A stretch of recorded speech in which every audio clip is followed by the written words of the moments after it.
In Cardinal Haven Cottage, a light was flickering. A single flame, the only source of light in the entire cottage, burning in an almost unoccupied bedroom. Amelia sat on top of the covers, hugging her Raggedy Ann doll to her chest. Her covers were messy, overturned and dusty, as if she had been moving around a lot in her sleep. A glass of water sat on the night desk next to her, untouched. She was too afraid to drink. Instead, she glanced at the candle, burning at her bedside table. She'd had to brave going down to the kitchen and lighting it in the dark, terrified of the pitch blackness surrounding her at every turn. She knew it was silly to fear the dark, but it was October, and her friends at school had taunted her, with all the supernatural beings who were said to visit during the fated month. Amelia had run as fast as she could downstairs on legs too long for a 13-year-old, lit the candle through gritted teeth, and sprung back to her room as fast as a startled doe. Cardinal Haven Cottage sat amongst a cluster of trees, obscured from passing visitors because of the magnificent electric gate set before it. Amelia thought it rather pretty, with its brown tiled roof, tall chimney, and symmetrical red bricks. She'd told her mother she was excited to stay with her father there. Her mother had coughed, given her a bag of cough sweets, and driven away without saying a word. Amelia had been expecting her odd behavior. Whenever her father was around, her mother turned into a different person. Most of the time, her mother was kind and funny and sweet. Mention Amelia's father, and she turned into a shadow of a human being. It was odd, but Amelia loved her mother, and said nothing to her about it, even though the change in her mother scared her some. Amelia didn't know her father that well. He had opened the gate, welcomed her to his cottage with a booming voice that seemed to echo, shown Amelia to her room, and then left her to her own devices. He had disappeared into what Amelia determined must be his study, judging from the glimpse of papers she'd seen strewn over his desk before he'd slammed the door shut. Amelia had been left alone in the quaint cottage, which was just small enough to get bored with exploring after 20 minutes.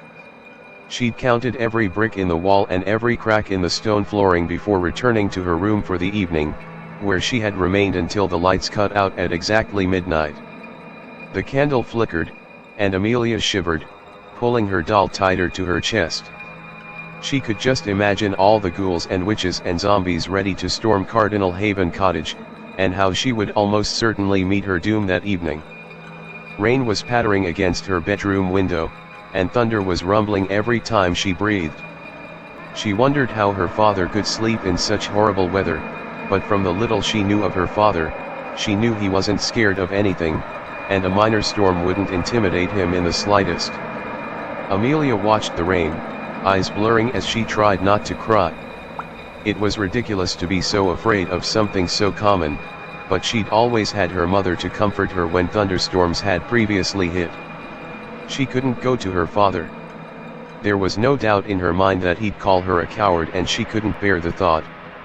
Instead, she sat on top of the covers, hugging her doll, shivering, and refusing to tear her eyes away from the flickering candle. The candle was her sole source of hope, her beacon, her savior. At the sudden noise, she hugged her doll tighter to her body as dishes clinked, wooden doors slammed, and the thunder boomed. The bedroom had turned colder, and she could feel her teeth chattering. The candle had fallen over and caught the edge of a nearby curtain, which was becoming enraptured in glowing flame. Amelia grabbed her glass of water and threw it over the fire before it could spread.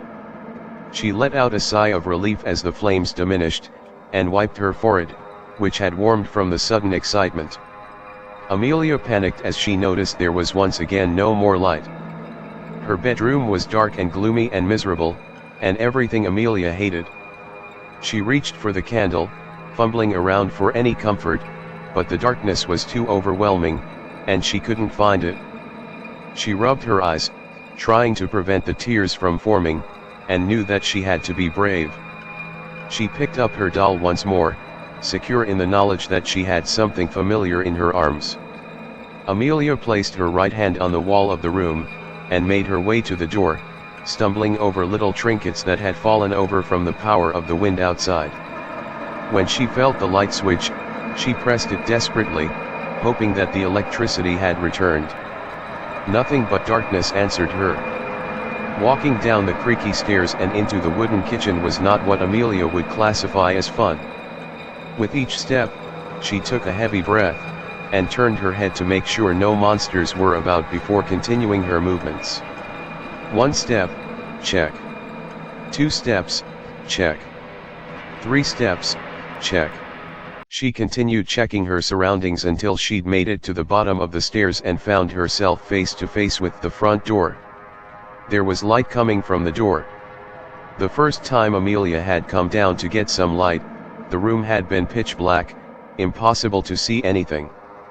She'd almost burned her hand in her desperation for some light. The new light coming from the doorway showed that the door had either opened itself, or been opened by another. Amelia clutched her doll and made her way to the door, glancing outside. Cardinal Haven Cottage had a beautiful garden. There were red and white aquilegias, dark purple geraniums, pastel pink phlox, and pale white honeysuckles enveloping the trimmed grass.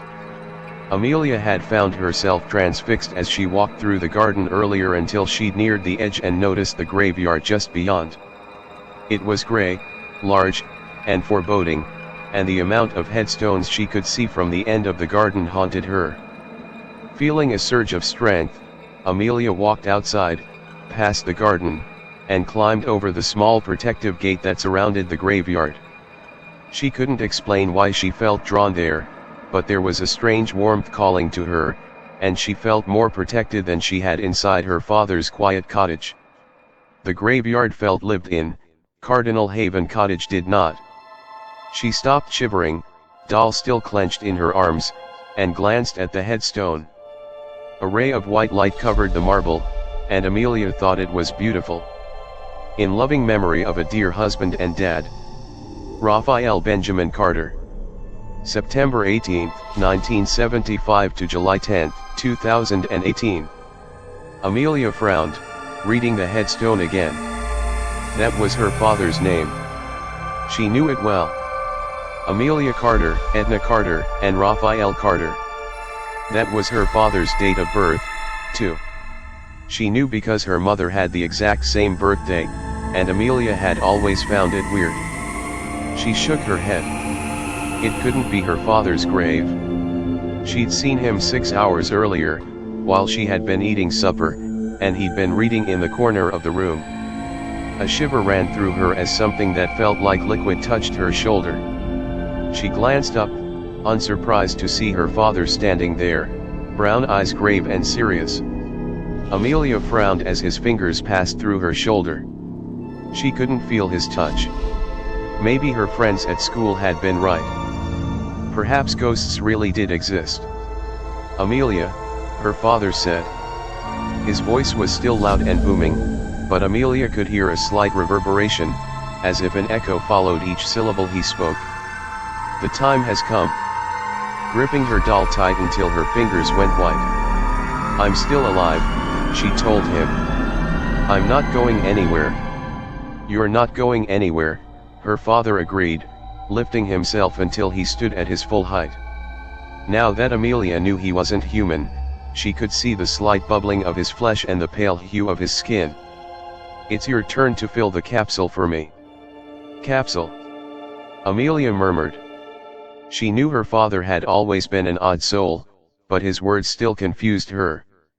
Like, a time capsule. Amelia had learned about time capsules in school. Her teacher, Mrs. Brown, had said they might do one to revisit just before they left high school and were ready to begin university. Mrs. Brown had said it was a container that could hold many things to remind you of your past, including letters, photos, and newspapers. Amelia had thought the idea was stupid at the time, but clearly her father disagreed. Sort of, her father said, breaking Amelia's train of thought. My time capsule is a little different from the ones you've heard about, Amelia. Come, I'll show you. Amelia stood up from where she knelt beside the headstone and tilted her head. On the one hand, she was excited to spend more time with her father. On the other, she was worried he might regain some corporeality and snap her neck. She decided not to worry. If her father wanted her dead, he would have murdered her by now. He'd had all day to hurt her, and he had done nothing malicious yet. She followed her floating father across the different graves, Christopher Turner, Kevin Banner, John Turpin, until they came to a patch of dampened grass. It was a darker green than the rest of the graveyard, and there were no headstones set atop it. A shovel lay on the ground next to it, and Amelia felt herself blanch. "You need to dig," her father said, pointing to the shovel. Amelia gritted her teeth, determined to show she wasn't scared. She placed her doll down next to her father, grabbed the shovel, and started digging. She dug and dug until her breaths were warm and her hands were red, exhausted from the toil. A sudden clank broke her from her hard work, and she glanced at her father, who was standing there watching her in all his dead glory. She shook the last of the dirt away and glanced at the coffin placed under the grass. It was a traditional one that she'd seen in vampire films, and just large enough to fit her father's body in. Her father nodded at her as she wiped her brow and jumped down to open the coffin. She lifted it open and gasped as she stared at the contents. Amelia hadn't been sure what to expect. The skeleton was a given, and she could see some of her father's rusty yellow bones, dirty from remaining untouched for the last 10 years. She wanted to throw up, but stifled down her sick and continued staring. Her father's coffin was full of treasures, things she had never seen before. There were photos of her father and her mother, dancing at an Irish bar. Her mother's blonde hair was tied up in a messy bun, and her father had a stun of black curls which were neat rather than unruly. A photograph of her father and her mother on a boat, smiling at each other. Another one of them holding a baby, a chubby-cheeked child that Amelia realized must have been her. There were drawings, all of her father, littered throughout. Her mother's work, Amelia realized, judging from the untidy signature attached to each one. Then there were other possessions, cameras, newspapers from the day her father was born, a party hat, concert ticket stubs. So many wonders. Amelia felt herself leaning closer, intrigued. In the past 5 minutes, she had learned more about her father than anyone had ever told her. "This is my time capsule," her father said, smiling as Amelia reached down and picked up a dusty photograph. "Your mother was kind enough to visit after I died and put some timeless things in for me to keep.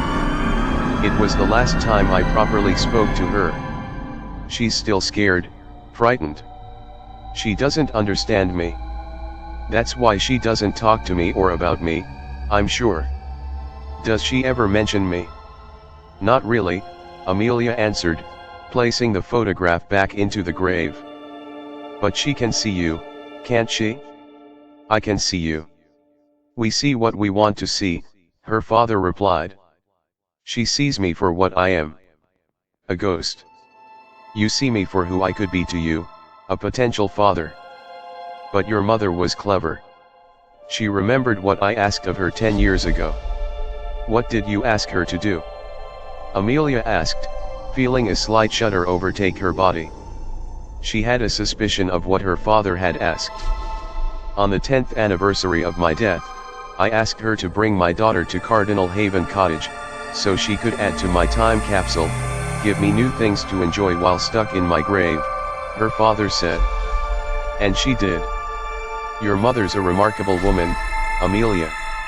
Never forget that."